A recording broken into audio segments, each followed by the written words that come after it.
Saque Directo Podcast.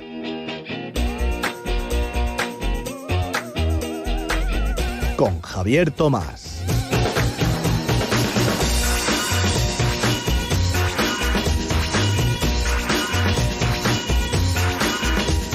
¿Qué tal? Muy buenas tardes. Es domingo 21 de febrero y hoy, una vez más, Novak Djokovic se ha proclamado campeón por nada más y nada menos que 9ª vez en Melbourne.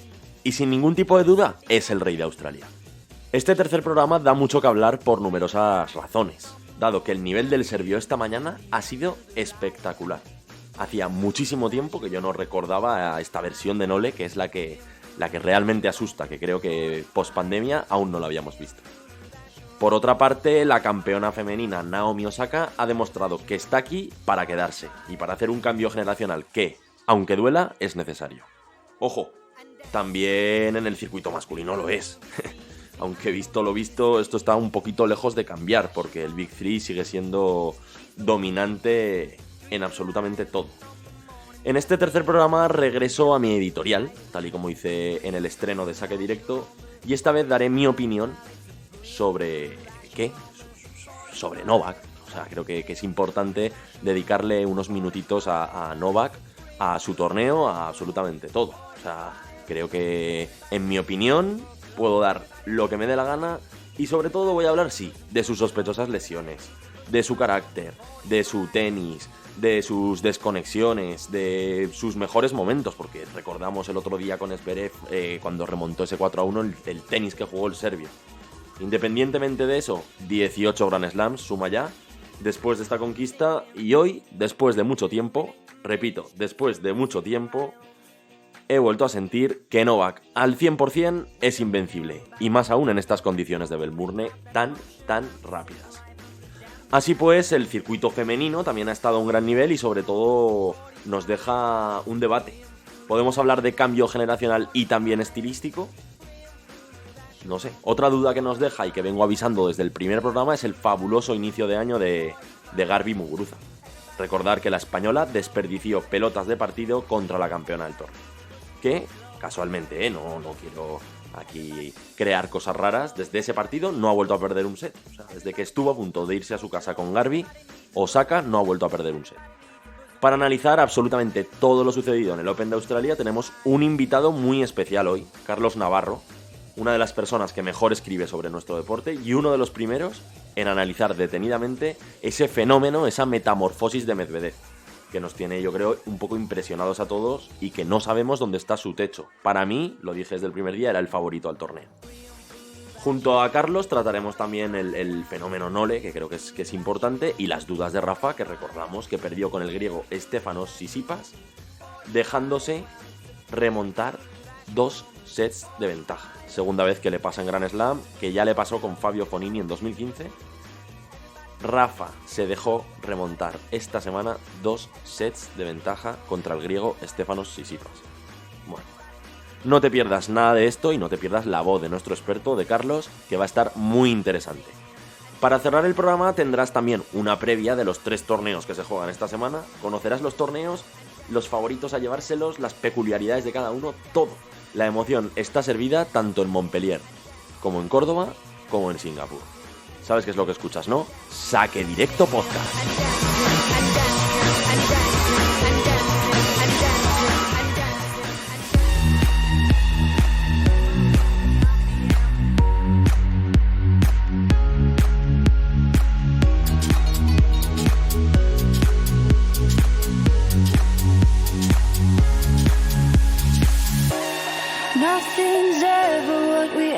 Es momento de ir al lío, ¿no?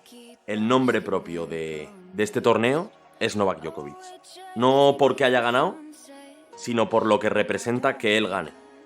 Porque haciendo cálculos, sumando, restando, jiji, jaja, me he dado cuenta de que Novak Djokovic, externamente a Roland Garros, que lo gana siempre Rafa, repito, Novak Djokovic no perdía un partido de Grand Slam desde que perdió con Hye-Yeon Chung en los cuartos de final del Australian Open 2018. Repito por si no ha quedado claro, Novak Djokovic no ha perdido ni un solo partido de Grand Slam desde enero de 2018, quitando a Roland Garros. Ni uno. Porque sí que es cierto que ha habido ediciones a las que no se ha presentado, sí que es cierto que le pegó un pelotazo a la juez de línea en el US Open y lo descalificaron, sí, todo ok, todo perfecto, pero él no ha salido derrotado desde ese día. Obviamente no contamos tampoco las descalificaciones ni tampoco las lesiones, pero de que le hayan ganado 3 sets al serbio desde Jeonchun en un Grand Slam, nunca más. Quitando Roland Garros, me reitero. Luego ya se lesiona, no juega el siguiente Australia, que fue el épico Australia de Rafa y Roger. Luego llegamos a Roland, que obviamente no lo estoy contando, y llegamos a Wimbledon. Wimbledon 2019 ya. ¿Qué pasa en Wimbledon 2019? Pues que el amigo Novak Djokovic, siendo realmente inferior a Roger Federer y teniendo que salvar un 40-15 con saque del Suiza, te gana 2 tiebreaks, creo que fueron, en los momentos clutch. Se pone a tope y te remonta un 40-15. Bueno, te remonta un 40-15. Eso era para que ganara a Federer. Sino que luego le volvió a romper una vez más y se llevó el partido. Luego, ¿qué vino después? ¿Qué vino para Novak? US Open 2019. ¿Qué pasó en el US Open 2019? Que se lesionó y se fue del partido contra Stanislas Wawrinka. En definitiva, que Novak Djokovic es invencible. Novak Djokovic juega las finales para ganarlas. Y lo de hoy ha sido acojonante.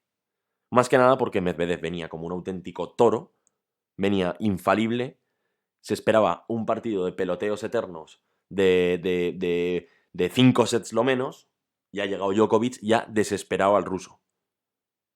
¿Y dónde está la clave de Djokovic? Yo creo. ¿Dónde está la clave de Djokovic? En el resto. O sea, Djokovic ha leído el partido de una manera en la que ha conseguido que Medvedev no mande en ningún momento, que en teoría tampoco Medvedev se siente cómodo mandando, pero Djokovic ha conseguido que no mande en ningún momento con un primer resto profundo y luego metiéndole bolas profundas. El Djokovic del modo no fallo, el Djokovic que siempre ha asustado, ha vuelto a ser hoy. Y llevaba muchísimo tiempo, desde antes de la pandemia, sin aparecer ese Djokovic. El Djokovic que siempre ha asustado, ha vuelto a aparecer hoy.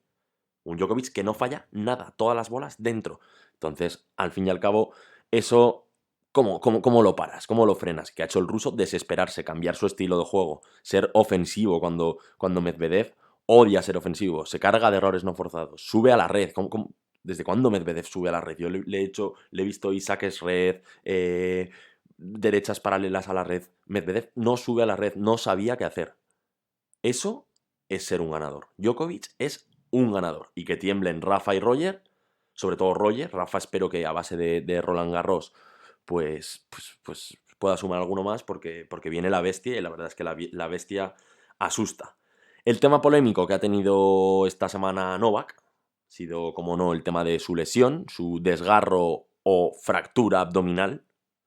No sé exactamente qué decía el parte porque hoy en la rueda de prensa el serbio ha hablado y creo que tenía una fractura en en un músculo del abdominal, algo que yo no me creo, perdona que te digas, ni siquiera un desgarro no te puedes recuperar en 2 días, estuvo a punto de retirarse con Taylor Fritz, o sea que estaba el estadounidense poniendo al serbio contra las cuerdas porque Djokovic no podía moverse.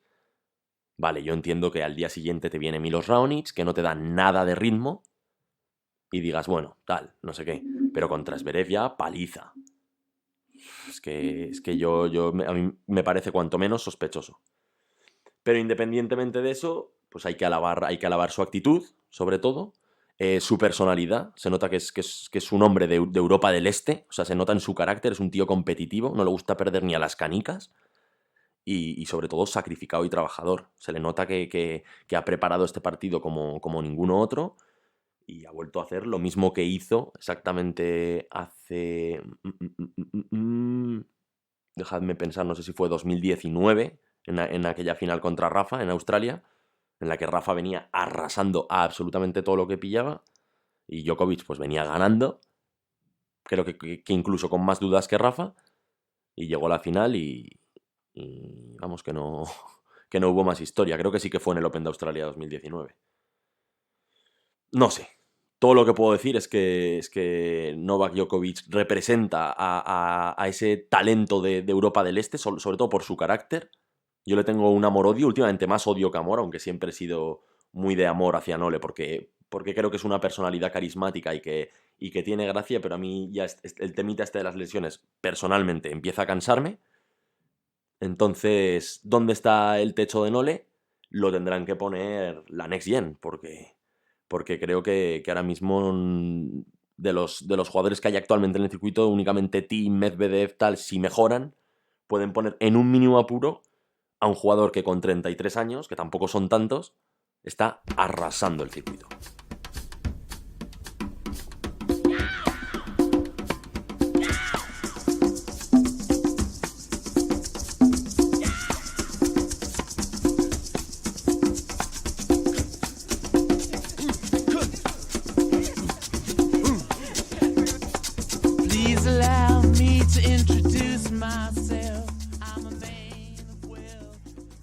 Termina el Open de Australia y bueno, como os tengo prometido, hay que traer una voz autorizada para dar un poquito de caña y analizar un poco lo que ha pasado en general en el torneo, pero sobre todo en esta última semana, que yo diría que nada ha salido de lo normal después de ver el nivelazo que ha tenido Djokovic hoy. Y para eso tenemos aquí a Carlos Navarro. ¿Qué tal, Carlos? ¿Qué pasa, amigo? Pues nada, un placer estar aquí contigo. Nada de gracias, nada, y de voz autorizada, nada. Aquí hacemos lo que podemos, Lo importante es transmitir la pasión por el tenis y creo que lo hemos hecho a lo largo de esta semana. Y nada, como tú dices, al final pues parece que la normalidad ha vuelto a imperar. No sé si decir que la normalidad, porque ha sido un Open de Australia que ha sido una montaña rusa, como ha dicho el propio Djokovic, pero parece que al final ese último sprint, ese último paso, ahí Djokovic es intratable. En la Rod Laver Arena, su casa, lo ha dicho él. Y bueno, ya hablaremos un poquito de la final, pero ya te digo, al final el resultado, todos los caminos conducen a Roma, ¿no? Podría decirse, pues todos los caminos de Novak conducen a la Rod Laver. Carlos, esta semana por Twitter yo te comenté que me acuerdo hace muchísimo tiempo, hará más de un año seguro, incluso 2, que tú escribiste un articulazo de opinión sobre la metamorfosis de Medvedev, sobre cómo para alcanzar el éxito él había cambiado por completo su forma de jugar, sí. Se había convertido en un jugador completamente distinto al Medvedev rookie, que era una máquina de errores no forzados, sobre sí. cómo se había convertido, y ahora yo creo que ya después del torneo de maestros que ha hecho y los 2 años que lleva, ya podemos decir firmemente, pese al desastre de hoy, que se le veía al chico un poco desesperado, podemos decir firmemente que está aquí para quedarse. Sí, y además yo creo que Medvedev, fuera del Big Three, en pista dura es la principal alternativa al dominio de Djokovic, y él lo ha demostrado. Al fin y al cabo, hace muchísimo tiempo que no veíamos a un jugador encadenar 20 victorias consecutivas. Más de 10 victorias contra top 10. Hay un dato, el dato de las victorias contra top 10, amigo, es brutal, porque hay poquísimos jugadores en la historia del tenis que hayan acabado su carrera con un balance positivo ante top 10. Y Medvedev en 2 o 3 meses se ha puesto con ese balance positivo. Le ha ganado a los mejores. ¿Qué pasa? Que bueno, llega a la final, la montaña que tienes enfrente, Medvedev a veces sí que es verdad que cuando las cosas no le van bien, pues cortocircuita un poco, ¿no? El robot se cortocircuita y hoy ha sido un ejemplo de ello, pero le van a llegar muchas más finales. El artículo que tú comentas tiene ya tiempo, creo que fue en 2019, más o menos a principios de 2019, y él efectivamente lo que tú dices, ¿no? Él se ha convertido en un ajedrecista en la pista, ¿no? Pero aparte, desde entonces, es verdad que entonces era un jugador que no fallaba nada, pero es que a partir de ahí, él ha ido añadiendo un poquito más de agresividad a su juego. O sea, basa mucho más en el saque, ataca mucho mejor, por ejemplo, el revés paralelo. Siempre ha tenido el revés, ¿no? Pero es mucho más atacante que antes. ¿Qué pasa? Mejoró la derecha también. La derecha también la ha mejorado. Es verdad que de los 2 golpes de fondo quizás siga siendo el punto flaco, aunque decir punto flaco en Medvedev es un poco una tontería, porque no apenas hay punto flaco.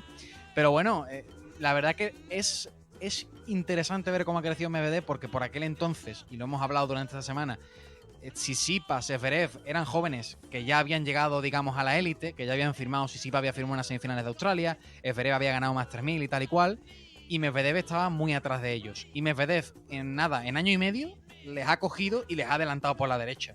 Y eso para mí es testimonio de lo bien que ha hecho las cosas, de la evolución que tiene el ruso. Y no va a parar, porque yo te digo que a nivel de solidez y a nivel también mental, a pesar del desastre de hoy, va un paso por delante de los Tsitsipas y Zverev, y solo se compara con Thiem, que sí que es una generación 2 años o 3 años un poquito más grande que él. Sí, sí, Tim yo creo que es del 93 y Medvedev del 96 y también se nota, es que al final el dominio del Big Three se está alargando tanto que esos jugadores que hace años eran promesas, eran jóvenes, que Tim ya no es una promesa. No, es que muchas veces hablamos del concepto de la Next Gen. Y claro, utilizamos el concepto de la Next Gen aludiendo a los jugadores que jugaron ese torneo por primera vez, ¿no? Que ahí estaba Medvedev cuando casi que no era nadie, ¿no? Por así decirlo. Pero lo hacemos casi erróneamente porque de Next Gen esta gente no tiene nada. Que Medvedev dentro de nada va a cumplir 26 años. Que Tim está más cerca de la treintena que de los 25. O sea, fíjate lo anormal del dominio del Big Three. Lo anormal, cómo han cambiado prácticamente las leyes hasta de la física. Que ya nos parece que Djokovic esté dando exhibiciones con 33 años, parece algo normal. Que Nadal siga ganando Roland Garros con 34 años, parece algo normal. Y es que esta gente lo está haciendo normal, ¿no? Pone un poco en perspectiva también lo difícil que es llegar. Pero bueno, este año va a seguir siendo un desafío para los tres de arriba y sobre todo para ver si Medvedev y Tim por fin dan ese pasito, ¿no? Yo lo comentaba, hasta que Medvedev y Tim le ganen a Djokovic o Nadal una final de Grand Slam, no nos vamos a terminar de creer ya no solo del relevo generacional, sino de que por lo menos estén a la par un jugador de estos outsiders con las grandes leyendas del tenis. Hasta que no pase no nos lo creemos. Pueden ganar en Shanghái, pueden ganar en Indian Wells, que de hecho lo están haciendo y esos torneos ya se reparten entre todos, pero hasta que no ganen en esa final, amigo, la montaña de los 5 sets sigue siendo muy alta y muy empinada. Sobre todo por el hecho de que Djokovic en el partido con Zverev se empieza a meter en líos, empieza a no encontrar la comodidad que parecía que podía tener después de ganar el segundo set, y luego se hace un final de tercer set, que igual es que no te estoy mintiendo si te digo que igual saco con un 95% de primeros desde que iba 4-1, que igual falló, o sea, tiro un segundo saque, en el siguiente set igual, en las bolas de break igual. O sea, creo que Djokovic esta semana ha estado muy cómodo, también porque yo creo que la pista tan rápida al serbio le beneficia. Sí, o sea, le beneficia su tenis, sobre todo porque él empieza cada punto con el resto, y eso es algo que muy pocos jugadores lo hacen. El primer golpe atacante de Djokovic es el resto, Sí. que por mucho que Medvedev, que Rafa, que te resten profundo, que Rafa a veces se le queda corta, pero te restan profundo, pero no es un golpe atacante, es que Djokovic te resta a los pies para que esa bola ya no vuelva. Y yo creo que la velocidad de la pista en eso también le ha ayudado bastante. Sí, al final le ha acabado por venir bien. O sea, al final Djokovic también, es verdad que estamos hablando de exhibiciones, de edad, pero Djokovic también tiene una edad y él poco a poco va reciclando un poco su tenis, ¿no? Cada vez más ofensivo, cada vez busca cortar más los puntos. Contra Zverev, por ejemplo, lo ganó por el saque. El año pasado la final del Open de Australia contra Tim la sacó en los últimos, tanto cuarto como quinto set, porque fue mejor al saque y el saque le mantuvo. Hoy, por ejemplo, como tú bien mencionas, el resto ha marcado la diferencia, porque de hecho Medvedev, no sé si recuerdas, se puso con break arriba en el segundo set para iniciar el set y nosotros ahí quizás pensamos, oye, esto es muy largo, queda mucho partido. No me veo yo tampoco, por cómo viene Medvedev, tampoco me veo un 3-0, ¿no? Bueno, pues el siguiente juego Djokovic se saca 2 restos a la línea, pero literalmente a la línea, 3 restos seguidos, perdón, a la línea, 2 de ellos con primer saque de Medvedev. Y a partir de ahí Daniil le viene un bajón de decir, hostia, es que estoy sacando con primeros y este tío me está robando la iniciativa, casi que me está robando el alma. Y a partir de ahí se fue un poquito del partido, ¿no? Al final Djokovic, hemos hablado de la metamorfosis de Daniil, pero también siempre es increíble ver cómo los miembros del B3, en este caso Djokovic y Nadal, y antes Federer también, se reciclan conforme va pasando la edad, añaden evoluciones a su juego, van variando un poco, van tocando aquí y allí, esos ajustes tácticos son los que hace que todavía sigan en la élite, más allá de que mentalmente pues no tienen ningún tipo de parangón en el circuito. Hombre, el cambio, el aspecto metamorfósico de Federer en 2016-2017, cuando ya todo el mundo lo dábamos, no por muerto, porque al final a una leyenda la tienes que respetar por encima de cualquier cosa, pero no nos podíamos ni imaginar que podía volver a encontrar ese tenis agresivo, ese que hizo un cambio táctico. Yo me acuerdo ahora 7-8 años que Federer, joder, utilizaba mucho más el slice, era un juego mucho más táctico y menos agresivo. Y llegó ese punto que no sé si te acuerdas, que se ponía a restar, bueno, lo seguirá haciendo ahora cuando vuelva, a restar por delante de la línea de fondo, a comerse la bola y construir el punto. Y Rafa también tuvo que hacer un cambio para poder adaptarse al nuevo tenis, porque al final, o sea, esto lo comentaré un poquito más tarde contigo, sobre todo en el aspecto del tenis femenino, que yo creo Mm, que está viendo un gran cambio y que las Halep, las Bosniakis, o sea, sí. es duro quizá hablar así de Simona porque sigue estando ahí, pero me da la sensación como de que se está adaptando tanto ya el tenis a un juego de tocar la bola alta, agresivo, Sí. que al final se van a tener que intentar adaptar todos. Sí, sí, sí, no. Se vive una transformación. Al final, esto forma parte de un proceso que viene muy de atrás, ¿no? De cómo las pistas no es que se han ido ralentizando, sino que se han ido homogenizando, que son dos cosas distintas. Prácticamente se juega igual en todas las superficies y entre los materiales y tal. Es un debate muy profundo, muy diverso, pero al final todo apunta a una cosa, que se juega cada vez más rápido, se juega cada vez más potente y ante eso te tienes que adaptar, ¿no? Lo de Federer que tú mencionabas en 2017, el Neo Backhand, ¿no? Que se le llamaba por aquel entonces. Nunca hemos visto a un Federer tan agresivo con el revés. Y ha tenido momentos de brillantez, pero tan agresivo de que con ese golpe prácticamente finiquitaba el punto. Ese Federer es una brutalidad. Nadal igual con Moyá, realmente. Moyá es clave para que Nadal recupere la grandeza después de 2015. Los ajustes que le mete al saque, el ser más agresivo con el primer golpe después del saque. En tierra batida siempre va a seguir ganando Rafa, por lo menos mientras esté jugando y mientras tenga ganas de seguir. Pero en el resto de pistas, la evolución que ha pegado gracias a Moyá es tremenda. Y Djokovic igual. Tremenda. Djokovic primero fue Becker, luego ha sido Ivanisevic, los que han mejorado el saque y el saque lo ha convertido en un arma más. Ha acabado siendo el jugador que más aces ha metido en este Open de Australia.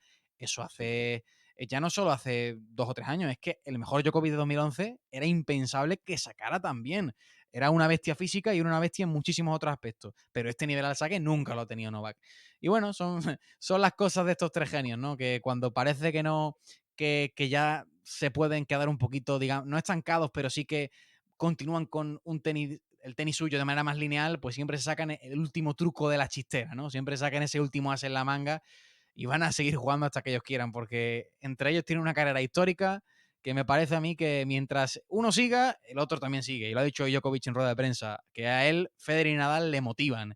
Ellos juegan para la historia ya. Y así va a seguir siendo hasta que, a lo mejor hasta que quizás uno de ellos cuelgue la raqueta y el otro se lo piense Totalmente. y casi que a los tres se retiren a la vez, porque eso es lo que le mantiene vivos y con motivación. De todas formas, otra de las cosas que yo, volviendo al tema este que estábamos tratando, yo siempre lo he hablado con Carlos Pérez y yo le decía, Mm, "Jo, tú, por ejemplo, tú ves a Rafa ya antes de que fuera más agresivo. Rafa sí, es, yo creo que quizá el jugador más infravalorado de todo el circuito en la volea, sí, pero sí, sí. infravaloradísimo la manera en la que Rafa hace tanto los remates como las voleas. Y es un jugador que gracias a Moyá termina muchos más puntos en la red. O sea, es obvio que ha cambiado y que si no, es que era inviable, sobre todo, porque yo creo que en hierba igual quizá menos, pero en las pistas duras y en las sintéticas era inviable con el juego de Rafa y tal y como juegan bueno, jóvenes, volvemos al primer debate, los Sí. Rublev, Medvedev, es literalmente imposible que el antiguo Rafa tenga éxito con la edad que tiene en esta superficie. Totalmente de acuerdo, totalmente de acuerdo. Y lo hemos visto y lo veíamos en ese 2015 y en 2016, que sí que es verdad que Rafa, oye, tenía lesiones y no estaba bien y tal y cual. Y os lo admitió luego, pero yo, por ejemplo, recuerdo algunos partidos como el de Puil en el US Open, que tú realmente, Rafa, el Rafa de hoy en día no pierde ese partido, porque no le deja a Puil meterse dentro de la pista ni la mitad de lo que hizo el francés. Ujú. Y habrá otros tantos, incluso el de Fognini, si me apuras, que tenía de esos dos sets de ventaja, aunque Fognini sí que es verdad que tiene más capacidad de echarte de atrás que otros jugadores.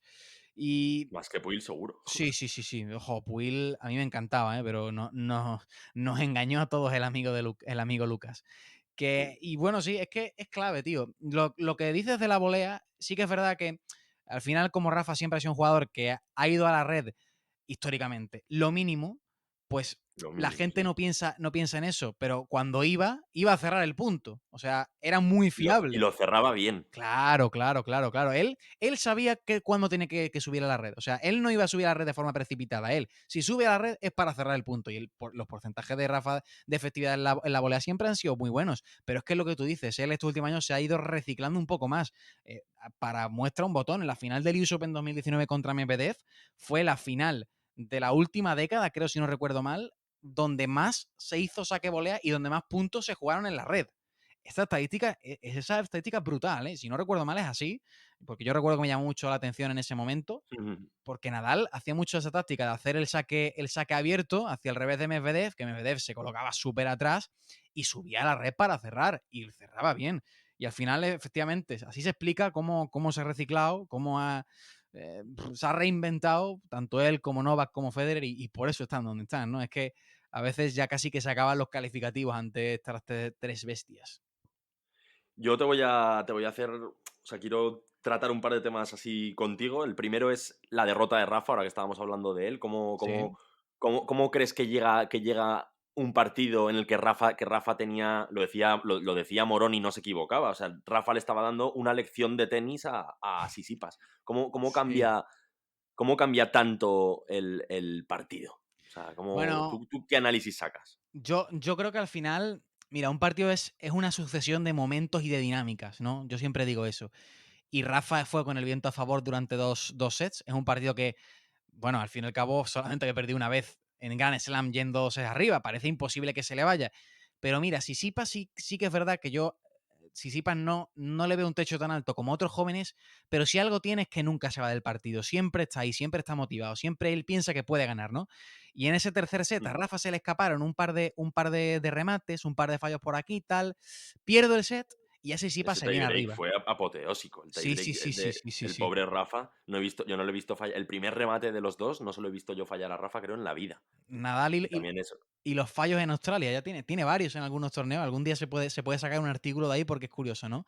Y luego ya, si vas a partir de ahí, pues mira, influyeron muchas cosas. Por ejemplo, influyó que la velocidad de la pista bajó conforme más de noche se hizo, más lenta, más espesa se puso la pista, y eso le vino bien a Sisipas, porque Nadal físicamente yo no lo vi tampoco al 100%. Él empezó a coger cada vez más la derecha, empezó a subir los porcentajes al saque, se van equilibrando un poquito las fuerzas, y a Nadal parecía que le costaba un poquito más, ya te digo, golpear a través de la pista, echar fuera a Sisipas.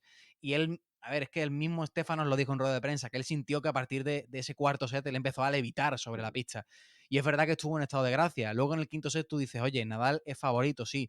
Pues mira, a pesar de ser favorito y a pesar de todo, Tsitsipas hizo cosas muy bien que no había hecho tan bien nunca antes con Nadal. Una de ellas es el resto. La verdad que Nadal no consiguió tantos puntos al saque en el cuarto y el quinto set como a él le hubiese gustado. Restó bien, se echó a la red muy pronto. En fin, empezó a llevar el partido por los derroteros que él quería. Y ya te digo, al Y final, perdona cortarte, pero no solo con Nadal. O sea, o sea, si hay un pero dentro de que yo tampoco le veo el techo, que le puedo ver incluso a sí, Rublev, sí, si hay un pero en el juego de Sisipas, eso es el resto. O sea, Sisipas no es un claro, buen restador. claro, Y en el cuarto y el quinto set, Sisipas restó muy bien. Mejor de lo normal. No, tampoco creo efectivamente. que porque Rafa sacara peor, sino simplemente Sisipas empezó a restar muy bien. Yo te digo que si sepas que él lo dijo, él estuvo en estado de gracia, él sintió que le evitaba, y oye, este tío hay veces que ya sabes cómo es, que es un poco raro, que de vez en cuando le entra el venazo y el tío se siente un dios griego, ¿no? Literalmente. Y ella lo dijo, que empezó a levitar y lo hizo todo bien, o sea, él atacó la derecha muchísimo antes, no tuvo ningún problema de timing, echó a Rafa mucho por el lado del revés, que estuvo bien, pero tampoco estuvo lo Ya. preciso que hasta otros días, Rafa. Y entre eso, que subió a la red, que le empezó a sentir incómodo, que poco a poco fue llevando la dinámica a su favor, empezó a tener toda la inercia positiva, pues llegó al quinto set y todo lo que tenía acumulado del tercero y el cuarto fue más importante que lo que es Rafa en el Slam, ¿no? De todos modos, tampoco es una derrota que yo, si fuese fan de Nadal, le daría muchas vueltas, porque sinceramente lo más probable es que Rafa hubiera perdido contra Medvedev en semifinales. Yo no creo que Rafa hubiera ganado el torneo. Entonces, bueno, se pierde contra Sisipas, no hay ningún tipo, ya te digo yo que no es una derrota para nada humillante ni hiriente, porque Sisipas estuvo a un nivel que pocas veces se le ha visto, y de hecho estuvo a Ujú. punto de ganar a Djokovic en Roland Garros, o sea que lleva ese nivel, lo está manteniendo cada vez más.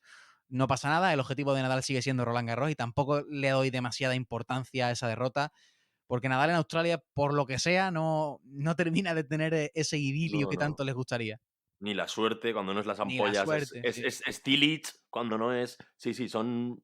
No, Un Rafa y cúmulo, Australia no van de la mano. un cúmulo de circunstancias, sí. Pero ya te digo, tampoco, o sea, el objetivo sigue siendo Roland Garros, y Nadal a Roland Garros va a llegar como un toro. De eso no hay ninguna duda. No, y ya se encargará él de medirse, de elegir bien el calendario, porque Rafa es otro que es espectacularmente bueno en eso. No como, por ejemplo, Tim, eso yo creo que lo ha mejorado, pero Tim hace 3 años lo jugaba todo. Sí. Yo no entiendo cómo un jugador lo puede jugar todo. Y Rafa eso lo gestiona muy bien sus calendarios y a Roland llegará como un toro. La otra pregunta que te quería yo hacer, el otro tema y ya cerramos que yo quería tratar, Mm. era el tema polémico de las lesiones y Djokovic. O sea, independientemente de esta última, que ha sido como la más mediática, ¿qué opinión tienes al respecto? ¿Qué sensación te da a ti de estos medical timeouts que piden no letan de vez en cuando? Bueno, yo más o menos te puedes imaginar en qué línea opino yo o qué pienso. A ver, yo creo que muchas veces el tema de los medical timeouts, yo se lo he visto a todos, ¿eh? Se lo he visto a todos en situaciones dudosas.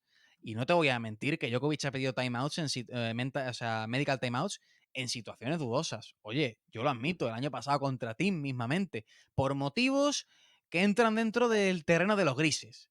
No hay ningún problema en admitir esto y cada uno puede pensar que sea más o menos ético, pero ya te digo yo que todos los hacen y todos aprovechan y estiran el reglamento al máximo. Djokovic a lo mejor lo ha hecho con más frecuencia que los otros, no tengo ningún tipo de duda. Pero el tema de la lesión a mí este año, al final, ha demostrado, ¿no? Cómo trata la prensa en general y el mundo del tenis a Djokovic. Para mí esto puede mostrar sido una perfecta, es como que si hubiese una perfecta cápsula de cómo se ha tratado a Djokovic a lo largo de los últimos años, porque ha habido dos grandes tenistas que son Djokovic y Nadal que no han evidenciado en la pista demasiado las lesiones que según ellos han tenido, y yo no he visto a nadie pegarle los palos a Rafa que se le han pegado a Djokovic, pero ni de broma. Y ya te digo yo que yo no pienso que ninguno de los dos, o sea, para mí cuando tú sales a la pista es porque piensas que puedes ganar. Y ya está, y piensas que estás en la situación física adecuada, o por lo menos estás para intentarlo, para ganar. A partir de ahí no hay más excusas. Entonces, bueno, Djokovic es un jugador que ya está acostumbrado a jugar con el dolor. Yo no sé hasta qué punto es grave o no es grave la lesión, pero inventarse una lesión yendo 2 arriba contra Taylor Fritz en tercera ronda, No para tiene mí mucho sentido. no tiene ningún sentido. Y bueno, se le Pero han pegado tampoco tiene mucho sentido que la lesión que él dice tener no le haya afectado cuando ese día estaba en el retiro. O sea, ese día Sí, estaba sí, al no. borde del O retiro. sea, es que no nos vamos a engañar. Taylor Fritz, o sea, Djokovic sobrevive porque estamos hablando de Taylor Fritz. O sea, Sí. a Llega a estar Djokovic. Raonic, llega a estar No, Krajinovic. ahí está, y Raonic. Y de hecho, Djokovic lo ha dicho hoy, que para él el partido, no sé si ha sido Djokovic o Ivanisevic, que han dicho, creo que Ivanisevic, que han dicho que el partido más importante es el de cuarta ronda de Raonic, porque Djokovic todavía sigue sin encontrarse demasiado, tal, y Raonic lo deja con vida. Y Fritz lo deja con vida. Y no nos engañemos, esta gente físicamente al 50% son mejores que el 85% del circuito. Y es así. ¿Qué pasa? Que bueno, a Djokovic ya sabes cómo le trata la prensa. Es una persona que es el que más se sale del guión de los tres grandes. Es una persona que ya ha tenido una ración de tratamiento bastante injusta a lo largo del tiempo. Y también pienso que él debería Totalmente. ya abstraerse. Muchas veces yo creo que le afecta demasiado, ¿no? Yo creo que él debería abstraerse ya. Es una guerra perdida. Eso es una batalla perdida que él nunca va a ganar. No la ganará, creo yo, hasta que se retire dentro de 20 años y la gente empiece a apreciarlo como lo que fue, como por ejemplo pasó con Lendl en su momento.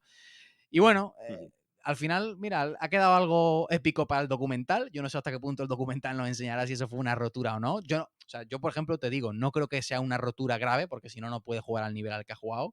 Creo que No puede tenía una. jugar. Sí, sí. Creo que tenía. Yo creo, evidentemente, y estoy 100% seguro de que una molestia ha tenido, de que le ha molestado seguro, de que se le ha Seguro. agravado a lo largo del torneo, seguro, pero si no la ha impedido al fin y al cabo, luego tampoco se ha quejado de la lesión en las últimas rondas. O sea, él ha ido jugando y ya está. No se ha vuelto a quejar ni se ha quejado en ningún momento. Ya.